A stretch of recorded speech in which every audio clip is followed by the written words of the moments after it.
Өнөөдрийн дугаарт та бүхэд 60 гаруй жилийн турш угаалга хийгээгүй хүний тухай, мөн 11 наснаас хойш юм идэж уугаагүй гэх эрийн тухай хүрэхээс гадна онтодгүй, өгшөрдөгч үгүй гэх гайхалтай хүмүүсийн талаар ч бас ярих болно. Энэтхэгийн Кайлаш Синг гэх энээр дөнгөж гэрлээд буюу 1974 онд ахиж усанд орохгүй байх шийдвэр гаргажээ. Тэрээр энэхүү юр бусын зан үйл нь төөнд хүүтэй болоход нь туслана гэж найдаж байв. Төөнд нэгэн лам ийм аргаар хүүтэй болох боломжтой гэж итгүүлсэн юмсанж.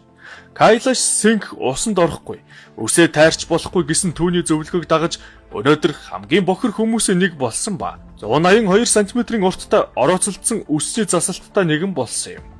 Гэсэн хэдиж харамсалтай тэрээр 7 охины эцэг болж хязээч хүүтэй болоогүй байна. Төөнд тохиолдсон энэ азгүйтлийг үл харгалзан Кайлаш усанд орохоос татгалцсан хэвээр үлдээж зөвхөн хүү төрсөн хойно тэрээр энэ зарчмаа өөрчлөх болно гэж гүрийсэн хэвээр байгаа гэжээ.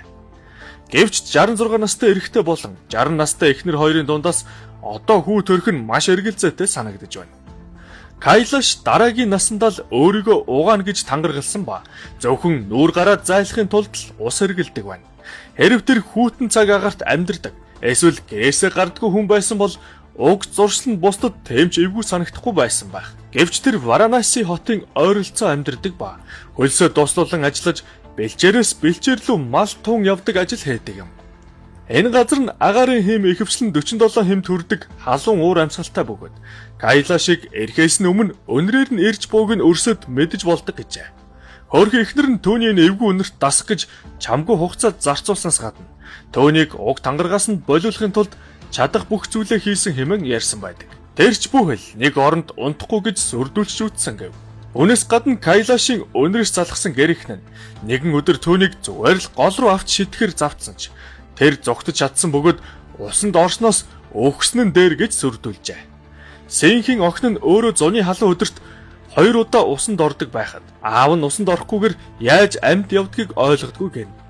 Хэдий Кайлаш усанд огт ордоггүй ч гэсэн хувийн ариун цэврээ орой бүр сахидаг гэж бусдыг гайхшруулсан юм. Тэр өөрийгөө галаар ариусгаж марихуан татан бурханд залбирах маягаар үүнийг хийдэг гэдэг ба галаа тойрон бүжиг наадам хүртэл хийдэг аж. Энэ нь эвгүй үнрийг нь арилгахад хангалттай гэдэгт тэр итгэдэг байна. Мэдээж хэрэг Кайлашийн гэр бүл болон хөршүүд нь энэ хэлсэнтэй санал огт нийлдэггүй юм. Маш урт хугацаанд угаалга хийгээгүй бас нэгэн эрийн тухай ярив. Нүүр нь хэр буртгаар бүрхэгдэн тогтсон хүн байна гэж төсөөлөд үзтээ. Нүүд нь бараг л ялгагдаж харагдахгүй бөгөөд төөний үнэрийг мөн л километрийн цаанаас ч өнөрлөх боломжтой юм. Ираны Аму гэх энэ хөгшөнтэй танилцсан. 60 гаруй жил угаалга үйлдэггүй ба арьс нь хүнийг шиг биш харин зааныхтай илүү төстэй харагддаг гэжээ. Тэрээр Дэшка тосгоны тоосхон байшинд амьдардаг. Төөний хувьд хийдэг хамгийн сонирхолтой зүйл нь бол тамхи татах явдал бөгөөд өвгөрөө өмнөх энэтхэг эртээ төстэй байгаа юм. Тэр усны хоолой аав нь түүнд аргал хийж татхаас гадна хэрв хэн нэгэн түүнд тамхи санал болгол тамхиг бөөнөр нь татчихдаг байна. Үндсэндээ тэр гал дээр болгосон амтны сэгээр хоололдог ба энэ хүн яагаад ийм амьдралд хүрснийг хэнж тодорхой мэдэхгүй байгаа бөгөөд шалтгааныг нь зөвхөн тэр өөрөө л мэдэх байх. Магадгүй түүний туулсан он жилүүд одоогийн амьдралын хэм маягт нь нөлөөлсөн байх гэжээ. Гэхдээ тэр бас хүн учраас түүнийг бүгдээрээ шүүхэн дэми зүйл юм. Уг гэр маш анхдагч амьдралын хэм маягтай гэж хүмүүс хэлсэн байна. Ихэнх цагаа тэр унтаж эсвэл наранд чимээгүйхэн бие ээн өнгөрөх дуртай. Сатху Амар Бхарати 40 гаруй жилийн турш баруун гараа толгой дээр өргөж буй энэтхэгийн гэгэнтэй юм. Энэ хүний баруун гар нь энгийн утгаараа гар байхаа болжээ. Учир нь Сатхугийн яс арьс болсон гар нь 40 жил ийм байдалтай байгаа юм. Тэр Шива бурханд хүндэтгэл үзүүлж гараа өргөсөн гэжээ. Төөний танилуд хэлэхдээ Сатхуг өмнө нь энгийн амьдралаар амьдарч байсан гэдэг. Тэр ажилтай орлоготой эхнэр 3 хүүхэдтэй дундаж амьдралтай жирийн нэгэн энэтхэг хүн байсан талаар ярьсан байна. Гэвч нэгэн сайхан өглөө тэр гэр бүлийнхэндээ байтугай өөртөө ч хариалагдхаа болж бурханд л зөвхөн хариалагдана гэдгээ ойлгов. Сатху энэтхэгээр хэдэн жил таниучилж явсан эцэст тангараг өргөж дараагийн 40 жилийн турш гараа огт буулгахгүй гэж баруун гараа өргөжээ. Түүнийг өөрийн гим нүглээ цайруулах гэж гараа өргөсөн гэж үздэг хүмүүс ч байдаг бол зарим нэг нь дэлхий дээрх дайн дажинг эсэргүүцэн гараа өргөсөн байх ч гэх нь бэ. Одоогийн байдлаар Сатху гараа өргөсөн байдалтай 40 гаруй жил амьдарч байна. Хэдэн 10 жилийн турш огт ашиглагдаагүй тул гар нь хатаж гар гэхээсээ илүү ямар нэгэн сава мод шиг болсон гэжээ. Мөн хизээч авахгүй тул хумсан тахиралдан барьцалдан ургасан байна. Анхандаа тэр маш их өвдөлтөөсөө болж шаналж, биеийн чим ёр бусын гаж зүйлийг эсэргүүцэж байсан гэдгийг тэр дараа нь хүлээн зөвшөөрсөн байдаг. Гэвч энэтхэг эр маань тангараг өргөсөн бол өргөсөн гэд төвчж байсан талаараа хэлсэн юм. Өнөөдөр харин түүний гар огт өвддөггүй бөгөөд сэтгэлийн хат тэсвэр төвчээр болон бурханд өнөж байдлын бэлэг тэмдэг болсон гэжээ. Дашрамт хэлэхэд түүнийг даган дуурайгчид ч энэтхэгт гарч ирсэн ба нэг нь 7 жилийн өмнөөс гараа өргөсөн байхад зарим нэг нь 30-аад жил болж байна ч гэдэг юм. Ийм хашгиралтай үйлдэл нь дэлхийн хаанч хачирхалтай санагдаж болох ч энэтхэгчүүдийн хувьд бол энэ нь ойлгож болохоор зүйл юм. Зарим нэг нь тангараг өргөж насан туршдаа зогсоогоороо оршдог бол зарим нэг нь хэдэн 10 жил чимээгүй байх нь ч бий. Харин садхүү гараа өргөсөн хэвээр амьдардаг. Төвний яаж унтдаг нь сонирхол татаж байна. Өөрөөр хэлбэл унтаж байхдаа гар нь өргөгддөггүй үгүй юу гэдэг нь хачирхалтай. Дараачин төлөвлөх ёр бусын хүн бол Германы Галле хотод амьдардаг дэлхийн хамгийн гайхалтай хүмүүсийн нэг юм. Төвний нэр бол Яков Циперович бөгөөд одоо өвөрмөц түүхээс нь хуваалцъя. 1979 онд хордлогын улмаас энэ хүн клиник өвхөлд орсон ч амьд үлдэж чадсан байна. Тус клиник өвхөл нь 1 цаг орчим үргэлжилсэн гэжээ. Гэхдээ хамгийн сонирхолтой нь энэ үйл явдлаас хойш 7 хоногийн дараа тэр сэрсэн ба унтах чадвараа алдсан гэдгээ мэдсэн байна. Угээр унтах битээ хэл зүгээр хэвтчиж чадахгүй болсон явдал юм. Түүнийг хэвтэй байдалд ормогц ямар нэгэн хүч түүнийг шууд л дээш нь чангаадаг гэсэн бөгөөд энэ байдал нь урт удаан 16 жил үргэлжилсэн байна. Түүний хэлснээр энэ бүх жилүүдэд тэрээр ямар ч нойргүй явсан гэсэн бөгөөд энэ нь ангаах ухааны өнцгөөс ч тэр ерөнхий хүний талаарх бидний ойлголт мэдлэгийн хүрээнд ч авч үтсэн гэсэн огтоос боломжгүй зүйл юм. Үүний дараа тэрээр йогоор хичээллэж эхэлсэн бөгөөд дорны бусад бяцлаглалын аргын тусламжтайгаар бие махбодоо хэвтэй байдалд байлгаж чаддаг болсон боловч энэ нь ердөө 2 цагаас илүү гардаггүй байна. Төвний түүхийн хамгийн онцгой зүйл бол олон жилийн турш тэрээр гадаад төрхөөрөө огт өөрчлөгдөөгүй явдал юм. Одоо тэр 58 настай ч 30 орчим настай юм шиг л харагддаг гэжээ. Үүнээс гадна клиник өглөөс хойш түүний биеийн температур 34 хэмээс дээш гардаггүй болсон гэдэг нь мөн л итгэхийн аргагүй баримт юм.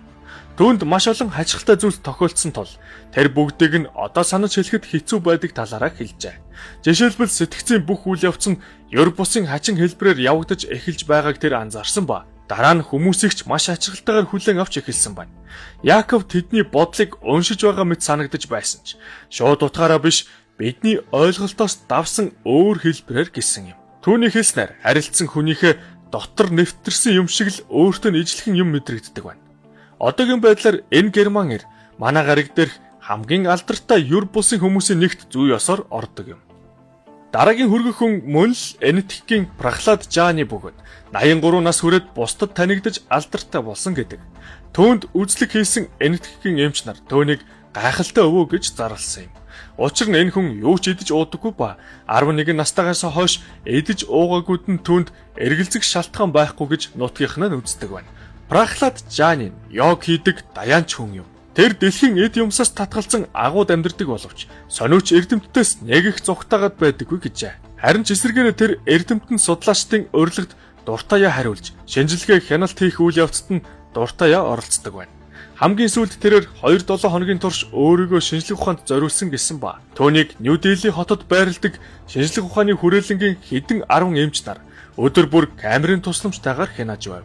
Компьютер томограф гэх мэт бүхэл төрлийн төхөөрөмжүүдийн тусламжтайгаар төвний бодисын солилцоо, энергийн солилцоог судалж, ДНХ-гийн шинжилгээ хийсэн боловч биологийн болон физиологийн үзүүлэлтүүдийн хувьд Прохлад энгийн хүнээс бараг ялгаагүй үзүүлэлтүүдтэй байсан гэдгийг тус хүрээлэнгийн захирал эмч Вагийн хэлжээ. Жирийн хүнээс ялгарх ганц ялгаа нь тэр ариун цэврийн өрөөнд огт ордоггүй идэж уудаггүй л байгаа юм. Нейрофизиологийн эмч 2-7 хоногийн ажиглалтынхаа турш бүх зүйлийг баталж байсан ба түүнийг хоол огт идээгүй, усч уугаагүй хэлж байсан бөгөөд зөвхөн хаяа угаалгах хийж амаа залж байсан ч тэр усаа буцаагаад нөлмөж байжээ. Прохладын бөөр нь бага хэмжээний шээс ялгаруулдагч тэр нь гадагшилтгүй биедээ шингэдэг гэдгийг нь олж тогтоосон юм. Хэдэ биедээ шингэж байгаа ч ямар нэгэн хордлого болдоггүй нь мөн хачирхалтай гэсэн байна. Энэ өөрийн гайхалтай чадварын талаар Жааны дараах зүйлийг ярьсан гэжээ. Тэр 11 настай байхдаа Аба Мата гих бурхантай таарч өнөөх нь Жааныгийн хэлэнд хүрсэн бөгөөд ахиж идэж уух зүйлд санаа зовох шаардлага гарахгүй гэж хэлсэн байна. Энэ цагаас хойш тэр ууланд амьдарч ямар ч зүйлд санаа зовхгүй оршин тогтнож байгаа гэсэн юм. Бурхан түүний хэлэн түрэн нүх гаргаж, эд шидийн аргаар энерги хүртдэг болгосон гэж итгэдэг бол түүнийг судалсан Австрийн эрдэмтэд үүнийг нь бясалгалын үр дүн гэж дүгнжээ. Тэдний үзнээр Жаныг судалсан 14 хоногийн хугацаанд хоол хүнсгүй байх нь өвөрмөц чадвар бөгөөд үүнийг л тэр бясалгалын аргаар хийж чаддаг болсон. Тэрнээс биш насан туршдаа идэхгүй байна гэдэг бол үлгэр домог төдий зүйл гэсэн юм. Мөн 2-7 хоногийн судалгаагаар түүнийг насан туршдаа юу ч идэхгүй байгаа гэж дүгнэх нь утгагүй зүйл гэж дүгнсэн байна. Хүн хоол хүнснээс татгалзаад ирэхээр түүний бодисын солилцоонд өөрчлөлт гарч, энэ нь шинжилгээгээр харагддагч. Жанигийн шинжилгээнүүдэд тэм зүйлс анзаарагдаагүй гэжээ. Та бүхэн юу гэж бодож байна? Тэр үнэхээр ямар нэгэн шидийг олсон уу? Эсвэл зүгээр л бусдыг хуурам эхэлж байгаа юу? Өөрсдийн сан сэтгэлээ бичээрэй. Удахгүй уулзцгаая. Баяртай.